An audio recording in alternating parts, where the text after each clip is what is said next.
All right, guys, we're back. We're going to do exercise 6-22, and we've almost gone through all the homework or assignments that are like the homework that you have to do this week for chapter 6. So this is exercise 6-22. It's another one similar to exercise 6-21. You can see I'm set up similarly. So we're looking at sales mix, but now we're looking at a service company. It tells us that Zero Turbulence Airline provides air transportation services between Los Angeles, California, and Kona, Hawaii. A single Los Angeles to Kona round trip flight has the following operating statistics. So they give us their fuel, they give us their crew salaries, airplane depreciations, and then they give us variable costs and the round ticket prices for both business and economy class. It tells us that it is assumed that the fuel, crew salaries, and airplane depreciation are fixed regardless of the number of seats sold for the round trip flight. So this you might go, well, Professor Tuttle, we've talked, before about like fuel, doesn't it depend on the flight? But now we're tracing the cost to individual flights. If there's one person on the airplane, you need as much fuel as if there's the full flight. So we're going to start off by calculating out the product E price. Again, for the enterprise, it's a mix of both the business and the economy sales.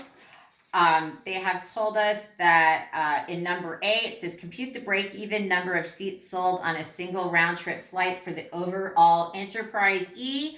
Assume that we have 10% business class, 10%, and 90% economy class. So we're going to work it out exactly the same as we did over here with exercise 6-21. So in the problem, we're going to start with the ticket price. And they tell us that a round trip ticket on business class is $800. And we're going to multiply that by the 10% sales mix for that. And then we're going to add that to the 90% of a round trip economy class ticket, $300 times 90%. And when we do that, that's going to give us a ticket price for product E of $350. We're going to do things when we're looking at our variable costs again. What we've got here is that the variable cost for a business class ticket is $140. We're going to multiply that by 10%. We're going to add that to the variable cost for an economy class passenger times 90%.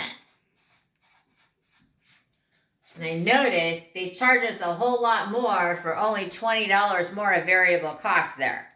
So we add those two together, that's going to give us a unit variable cost of $122.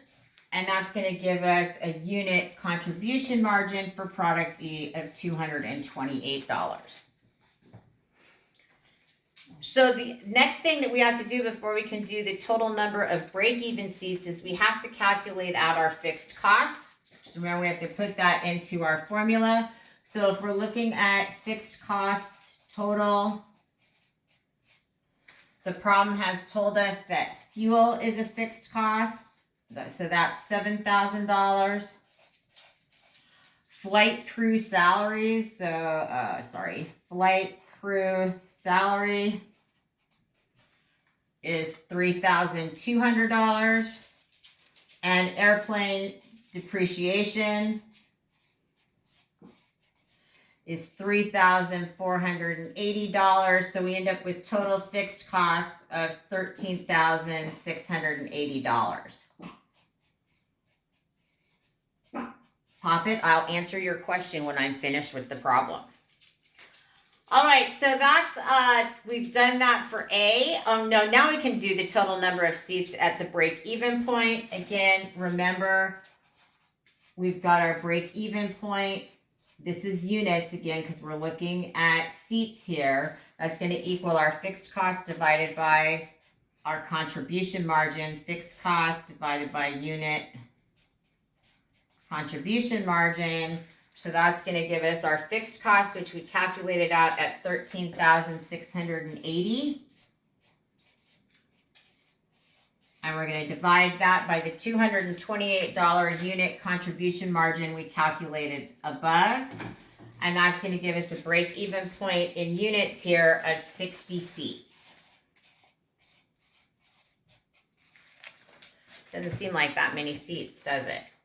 So then in B, they want us to calculate out of the total 60 seats, how many have to come from business, how many have to come from economy. This makes me happy. It's easy math I can do. Business seats. We're going to take the 60 times the 10% sales mix, so 6 seats. Then we've got economy seats, which we're going to take the 60 times 90%, which is going to be a total of 54 seats. And you can notice that gives us our total of 60 seats. And that's exercise 6-22.